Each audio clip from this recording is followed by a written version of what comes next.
ଚାଲାକିରେ କଥା କହିବା ଶିଖନ୍ତୁ, ଯେମିତି ସମସ୍ତେ ଆପଣଙ୍କୁ ଭଲ ପାଇବେ। ବନ୍ଧୁଗଣ, କେହି ଜଣେ ଭଲ କଥା କହିଥିଲେ, आज हम पर है जो कल तुम पर भी काम आएगा। ये वक्त है दोस्त बदल ही जाएगा। କାହା ସହିତ ଚାଲାକିରେ କଥା ହେବା କିପରି? ଚାଲାକିରେ ଏପରି କଥା ହେବା ଯେ ଜଣା ପଡ଼ିବ ନାହିଁ ତୁମେ ଚାଲାକିରେ କଥା ହେଉଛ।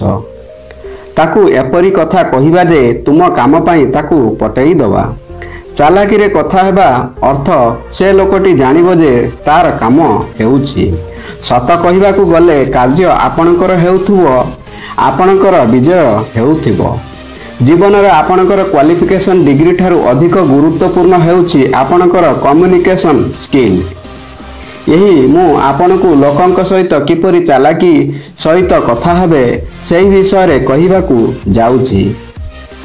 ବନ୍ଧୁଗଣ, ଟ୍ରିକ୍ ଏବଂ ଟିପ୍ସ କହିବା ପୂର୍ବରୁ ମୁଁ ଆପଣଙ୍କୁ କହି ରଖୁଛି, ଏ ଦୁନିଆରେ ସବୁଠାରୁ ଶକ୍ତିଶାଳୀ ଅସ୍ତ୍ର ହେଉଛି ଶବ୍ଦ। ସେ ଲେଖା ହୋଇଥିବା ଶବ୍ଦ ହେଉ ବା ଆମ ପାଟିରୁ ବାହାରିଥିବା ଶବ୍ଦ।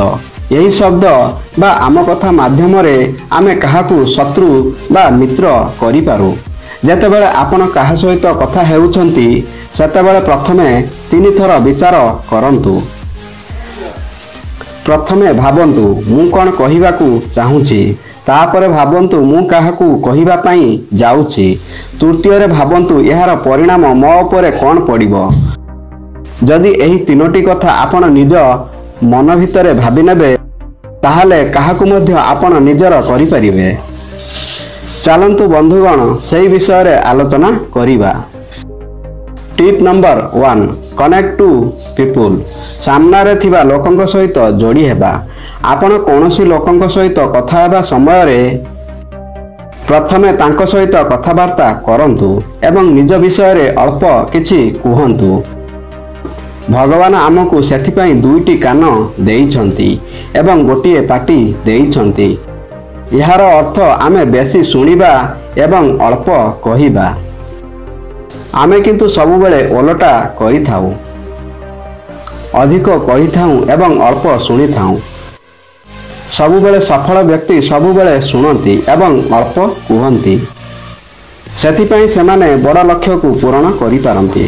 ମହାଭାରତ ଯୁଦ୍ଧରେ ପ୍ରଥମେ ଅର୍ଜୁନ ଭଗବାନ ଶ୍ରୀକୃଷ୍ଣଙ୍କ କଥା ଶୁଣିଥିଲେ। ଯେତେବେଳେ ଅର୍ଜୁନ ନିଜ ମନର ବ୍ୟଥାକୁ ପରିପ୍ରକାଶ କରୁଥିଲେ ସେତେବେଳେ ଭଗବାନ ଶ୍ରୀକୃଷ୍ଣ ଅର୍ଜୁନଙ୍କ ମନର ବ୍ୟଥାକୁ ଶୁଣୁଥିଲେ। ଯେତେବେଳେ ଶ୍ରୀକୃଷ୍ଣ ଜାଣିପାରିଲେ ଏହି ସମୟ ହେଉଛି ଜ୍ଞାନ ଦେବାର ଉଚିତ ସମୟ, ସେ ଜ୍ଞାନ ଦେବାକୁ ଲାଗିଲେ। ସେହି ଜ୍ଞାନ ଯାହାକି ଆମର ଭାଗବତ ଗୀତା ନାମରେ ପରିପ୍ରକାଶ ହେଲା। ପ୍ରଥମେ ସାମ୍ନା ଲୋକର ମୁଡ୍ କିପରି ରହିଛି ତାହା ଦେଖନ୍ତୁ। ଯଦି ସାମ୍ନା ଲୋକର ମୁଡ୍ ଖରାପ ରହିଛି, ତେବେ ଯଦି ଆପଣ କୌଣସି ବିଷୟରେ ଡିଲ୍ କରିବା ପାଇଁ ଚାହୁଁଛନ୍ତି ବା କିଛି କଥା ହେବା ପାଇଁ ଚାହୁଁଛନ୍ତି ତାହେଲେ ସେ ବ୍ୟକ୍ତି ବିରକ୍ତି ହୋଇଯିବେ। ସେଥିପାଇଁ ଆପଣ କଥା ହେବା ପୂର୍ବରୁ ସାମ୍ନା ଲୋକର ମୁଡ୍ ଦେଖି ନିଜର କଥାକୁ ପରିପ୍ରକାଶ କରନ୍ତୁ।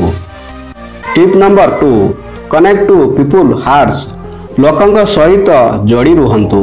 ଲୋକଙ୍କ ସହିତ ଯୋଡ଼ି ରହିବା ପାଇଁ ଲୋକଙ୍କର ପ୍ରଶଂସା କରନ୍ତୁ। ତାଙ୍କୁ ତାଙ୍କ କାର୍ଯ୍ୟ ପାଇଁ ଉତ୍ସାହିତ କରନ୍ତୁ। ତେଣୁ କାହାର ପ୍ରଶଂସା କଲେ ସେହି ଲୋକ ଆପଣଙ୍କ ଆଡ଼କୁ ଆକର୍ଷିତ ହେବ। ଆପଣ ତାଙ୍କୁ ପ୍ରଶଂସା କରିବା ସମୟରେ ସେ ଯେପରି ଜାଣି ନପାରିବେ ତୁମେ ନିଜ କାମ ପାଇଁ ତାଙ୍କୁ ପ୍ରଶଂସା କରୁଛ। ଟିପ୍ ନମ୍ବର 3, ବି ଆନ୍ ଇଣ୍ଟେଲିଜେଣ୍ଟ। ଚତୁର ହେବାକୁ ପ୍ରୟାସ କର, ଅର୍ଥାତ୍ ଅଳ୍ପ କଥା କହି ନିଜର ଚତୁରତାର ସହିତ କାମ କରିପାରିବେ। ଏଥିପାଇଁ ଆପଣଙ୍କୁ ସବୁ କ୍ଷେତ୍ରରେ କିଛି ଜ୍ଞାନ ଆହରଣ କରିବାକୁ ପଡ଼ିବ।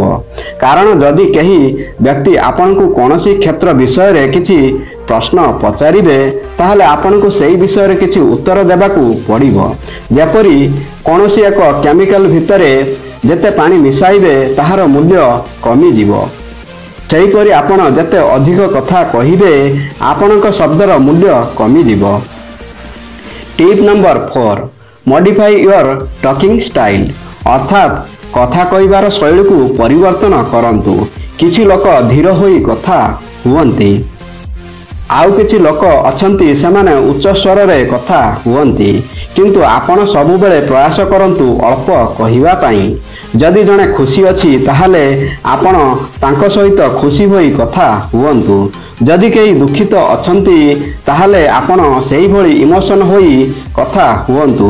ପରିସ୍ଥିତି ଦେଖି ମୁହଁରେ ସବୁବେଳେ ହସ ରଖିଥାନ୍ତୁ। ଦେଖିବେ ଲୋକେ ଆପଣଙ୍କ ସହ କଥା ହେବା ପାଇଁ ପାଗଳ ହୋଇଯିବେ।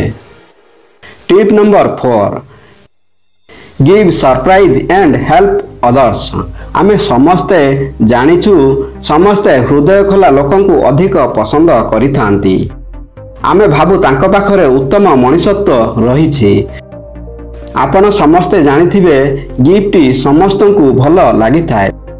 ଦୈନନ୍ଦିନ ଜୀବନରେ ଆପଣ ଯାହାକୁ ଚାହିଁବେ ଗିଫ୍ଟ ଦେଇପାରିବେ। ଯଦି କେହି ପଚାରିବେ ଆଜି କିଛି ଉତ୍ତମ ଦିନ କି, ଆପଣ କହିପାରିବେ ତୁମେ ମୋର ପାଖରେ ଥିଲେ ସବୁଦିନ ଭଲ। ବନ୍ଧୁଗଣ, ଆଶା କରୁଛି ଏହିସବୁ ଟିପ୍ସ ଗୁଡ଼ିକ ଆପଣଙ୍କ ପାଇଁ ଲାଭକାରୀ ସାବ୍ୟସ୍ତ ହେବ। ବନ୍ଧୁଗଣ, ଭିଡ଼ିଓଟି ଭଲ ଲାଗିଲେ ଭିଡ଼ିଓ ଗୋଟିଏ ଲାଇକ୍ ଏବଂ ଆମ ଚ୍ୟାନେଲକୁ ସବସ୍କ୍ରାଇବ୍ କରିବାକୁ ଭୁଲିବେନି। ଧନ୍ୟବାଦ। ଜୟ ଶ୍ରୀକୃଷ୍ଣ।